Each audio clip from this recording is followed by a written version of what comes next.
O diabo e os 3 monges. O diabo resolveu certo dia aparecer a 3 monges. De imediato, perguntou a cada um o que mudariam no seu passado. Se eu lhe der o poder de mudar algo do seu passado, o que você mudará?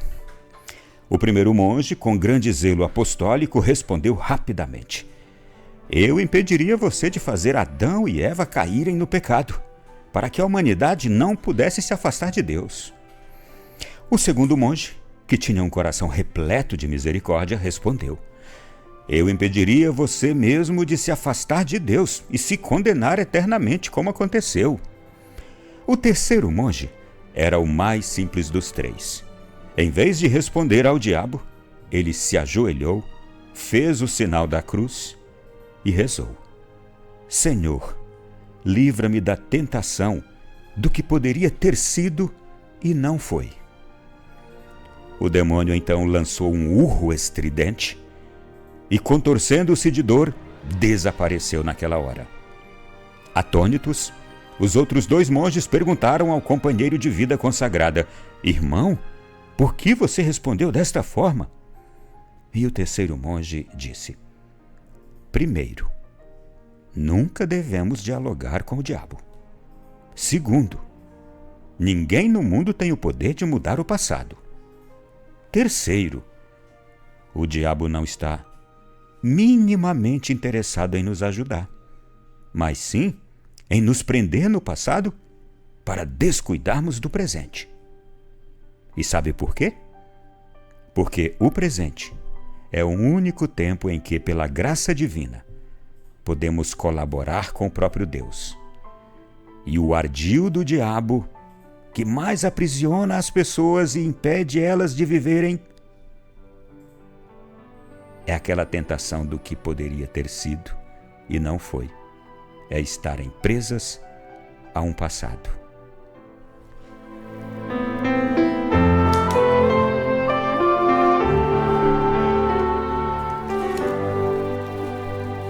Meu irmão, minha irmã, por tantas vezes a gente escuta um relato histórico, uma historinha, uma lenda, um fato, e geralmente comentamos: eu já ouvi isso antes. Eu já conheço. Mas você já observou que a palavra de Deus a gente escuta tantas e tantas vezes, e sempre que a gente a escuta, ela é como um baú, que a gente vai sempre tirando desse baú coisas novas e coisas velhas. Novas porque parecem novas o tempo inteiro. E velhas porque nos fazem reviver.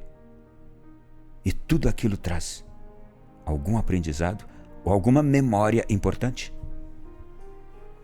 Pois bem, também essas histórias, esses fatos, esses episódios, eles nos fazem sempre lembrar de algo, pensar em algo, refletir em algo que nos trará melhora, que transformará o nosso presente e, aliás, é de fato para transformar o nosso presente e também o nosso futuro. Portanto, a gente não deve desperdiçar nenhum ensinamento precioso. Mas aqui hoje, qual o ensinamento mais precioso de todos? Aquela tentação do que poderia ter sido e não foi, e que a gente fica preso a isto, agarrado a isto, isso nos impede de viver. Isso nos impede de caminhar. Isto nos impede de dar passos para a frente. O passado não pode ser uma prisão para ninguém. O presente é o começo da transformação. E por isso que o presente é imperioso e importantíssimo. Viver bem este presente, tomar as decisões certas, não cair naquele relaxamento de só por hoje não tem problema. Só dessa vez não tem problema. Depois eu faço da forma certa. Hoje eu vou me dar uma folga.